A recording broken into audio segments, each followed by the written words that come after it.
want to reframe this. Okay. So, and I've had this conversation with a lot of people, a I'm lot of sure. seniors that I've worked with, Uh-huh. because, and I'm a senior. I'm in my, late 60s, and Mm-hmm. so I'm not a 23-year-old trying to Okay. You can advise. identify. Right, right. Yeah. Mm-hmm. So, in this realm of housing, the reality that is right now in not just Snohomish County, all of Washington Mm-hmm. State, uh, Mm-hmm.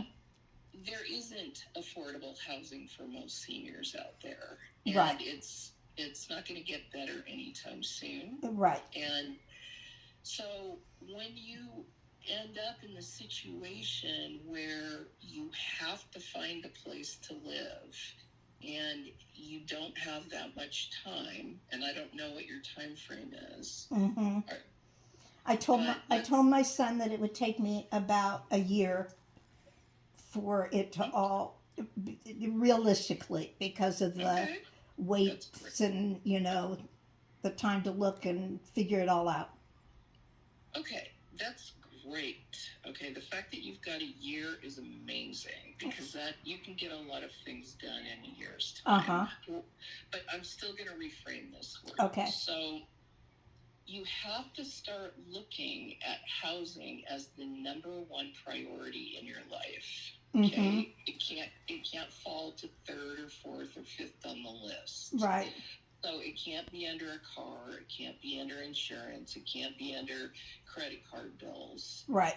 It needs to be at the top, meaning how do you make that work? How do you make it work when housing is number one and you've got all these other things?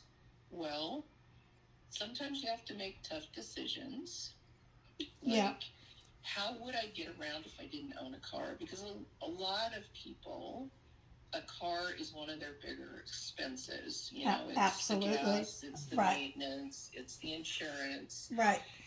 And a lot of people have to really take a hard look at that and say, if that were no longer part of my budget, how much money could I reclaim, and how Mm-hmm. would I get around if I didn't have that car? And do a cost analysis of that versus, say, like Uber, Mm-hmm. or if you have a disability and you're not able to ride a regular bus, have you ever looked into DART, the Dial-A-Ride? Yeah.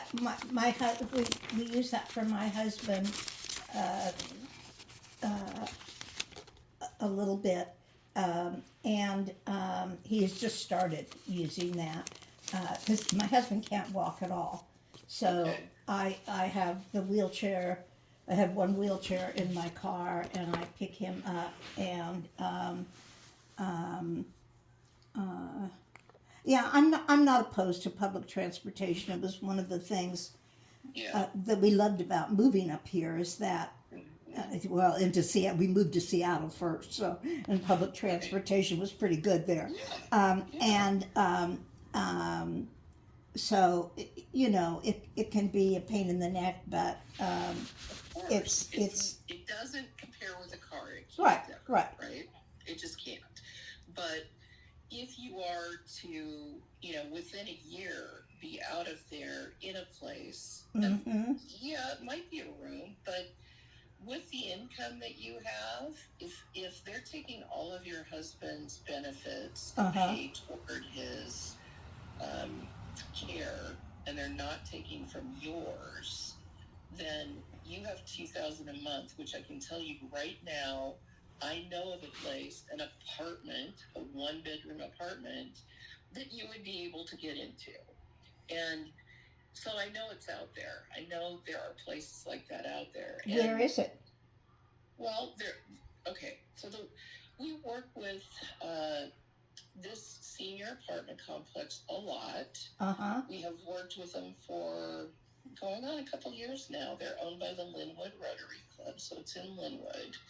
The reason why I mention this one is because unlike most other places out there, they don't require that you make 2 times the rent in income. uh-huh, Now, if you check with other apartment complexes, they will all say you have to make 2 to 3 times the amount of rent in income to qualify. And that's what gets a lot of seniors out of the game because they don't have that. There are other types of properties, like there's one in Everett called the Meadows, and it's a senior apartment complex. It's considered a tax credit, low-income property. Meadows. Yeah, Everett would be reasonable. Linwood is just too far. Yeah. Okay. So the Meadows, which is at, it's in down, kind of north Everett, and I've been there myself. I've seen it. I've talked to people who live there. We've helped clients get in there. It is a property owned by the Everett Housing Authority, and the rent is like $850 a month, but you have to have twice that in income, which you do, so you would qualify for that. And it's just a matter of getting on a wait list, and their wait lists aren't very long at all. It's not like subsidized housing. Okay. And it would be calling them, telling them that you're interested in doing a tour, so you'd like to come see it, and then filling out an application and getting on their list. And so they keep a list, so when units become available, they call people on their list and say, we've got a 1-bedroom apartment open. Would you like to take it? What's the, do you have a phone number for them? Yeah, let me find it for you. And I did a little bit of kind of sneaky reconnaissance when I went there. There were a couple of women sitting out on a bench in front of the building. Yeah. I said, I'm checking this place out. What do you think of it? Right. They said, we love it here. Okay. We absolutely love it here, which is not something you normally hear from apartments. Right. And I said, really? Why do you love it? And they said, the management is awesome, and you never hear that. Okay. Yeah. And they just really like the sense of community there. Right. That was my sense. When I sort of fell on this wishing well place.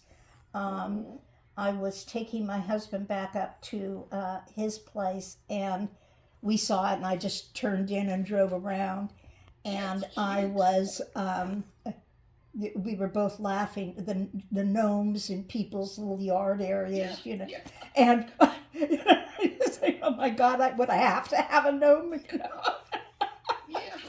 But there was still something so warm and inviting about it, it just made me feel right. It made me feel good, and okay. So go ahead. Do you find a phone number? I'm still looking. Okay. So I would still get onto the Wishing Wells wait list. Right. So that can be something you do in the meantime, and then look for this. If you look at this next move as your interim move, so this is you getting into a place that you can afford while you're waiting for subsidized housing. Oh, okay. Yes. All right. That's a good thought. Okay. Interim move. Yep. Okay. So, and the thing is too, and this is the rest of my little spiel about reframing it. Don't let credit cards or loans keep you from housing. You can always negotiate with your creditors. You can say, I've been thinking about that. Yes. I've also been thinking about filing a bankruptcy. I mean, I feel like I'm kind of down to the, nitty gritty. I really don't want to file a bankruptcy. I mean, how's your credit right now? I think it's poor because I've been working really hard about when all of this first happened, and my son had a stroke, and then 2 years later we knew my husband was sick. They just hadn't decided what he was sick with. And then when he was diagnosed with Parkinson's, and then after a couple more years, I realized I couldn't take care of him anymore. and we had to move him. I was depressed, really heavy duty, for about 5 or 6 years. I think I am just coming out of it. And so I let things, it wasn't that I didn't have the money to pay the bills. I mean, everything was tight, but I can pay them. I could pay them up until last week. And so I got, probably for the last year, things have been on time, and but I got just, it was really hard just to sit down and face any of it for me. And now I, Certificates. You remember that one? yeah, and now I I have my wits about me, and I'm feeling human again. And I finally got myself a counselor, and I'm moving forward. That's great. Yeah. Do you So happen to know what your score is? no, I don't know what my score is. It's low, I'm sure. I mean, it was in the Well- 600s the last time I looked. So what I was going to tell you, a lot of people who have always had great credit consider that low, and it's kind of a relative, term, because Uh-huh.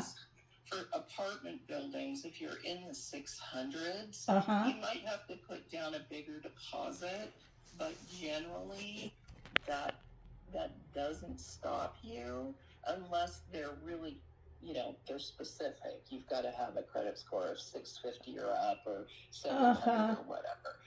But a lot of places, as long as you're in the 600s, you're okay. So Okay. I wouldn't necessarily rule out, getting into a place because your credit score is in the 600s. Okay. So the person that the property manager at the Meadows is named Marla Allen, Okay. and her phone number is 425. Hang on one second, Alan.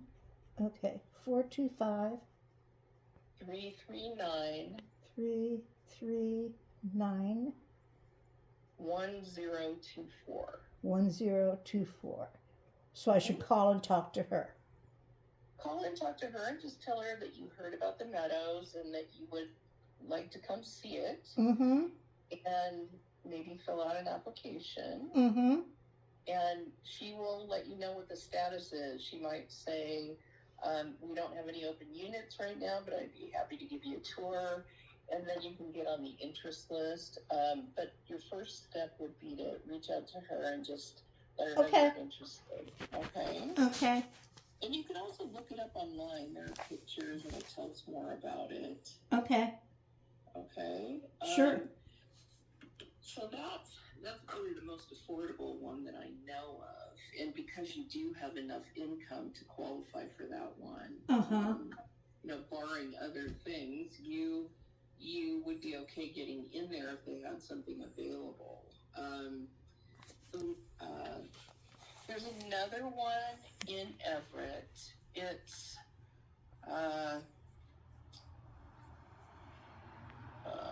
called Park Place Senior Apartments. Tart, T-A-R-T? No, Park is in a Oh, Park. Okay. I'm getting a new hearing aid, right? Yeah, well, I'm talking on a cell phone because that's. Well, I do too. Yeah, mine is also. Okay, Park Place. Park Place Senior Apartments.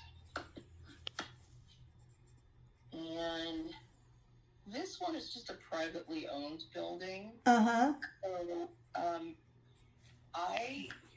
here's my tip for you. I wouldn't reach out to them right now. They have a bed problem right now. Oh, God. That's, yeah, okay. Yeah. Okay, I didn't hear it from you. No, they know I'm aware of it. Okay. They know I'm aware of it and they need to do something about it. But their rents tend to be around, for one bedroom, around $11 or $11.50 a month. Okay. And that one you don't need to make 2 times the income. Okay. There's another one in downtown Everett called Jackson House. Uh-huh. Jackson House is owned by the Housing Authority of Snohomish County. Uh-huh. Just a second, let me get that down. Housing Authority, Of Snohomish County. Mhm. TH. Okay. Okay, so they are $12.59 a month. Now you do have to make 2 times the income, but if you, like your son or someone would be a co-signer, somebody's got good credit and Yeah. say, that they would be willing to be a co-signer, then you could get in that way. And they're literally, so if you're going to Marysville, they're literally on Pacific. They're right across from our office. Oh, okay. On Pacific and Oaks. And Okay. they're a senior apartment building. Uh-huh. And let me get their number for you. Let's see. It is 425 425 315 315 7717. 7717. Okay. And you can give them a call and also tell them that you'd like a tour. Mm-hmm. Mm-hmm. And go out and take a look at it and see what you think. It's going to be, because it's a low-income tax credit property, it's going to have like shared laundry. You're not going to have your own. Yeah, I could deal with that. Yeah, washer and dryer. They'll have laundry rooms, but they do have like a parking garage. Uh-huh. And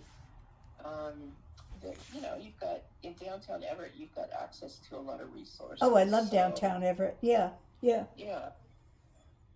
So they're a good one, but again, you would have to have probably a co-signer because you're a little bit under that 2 times income to rent. Uh-huh.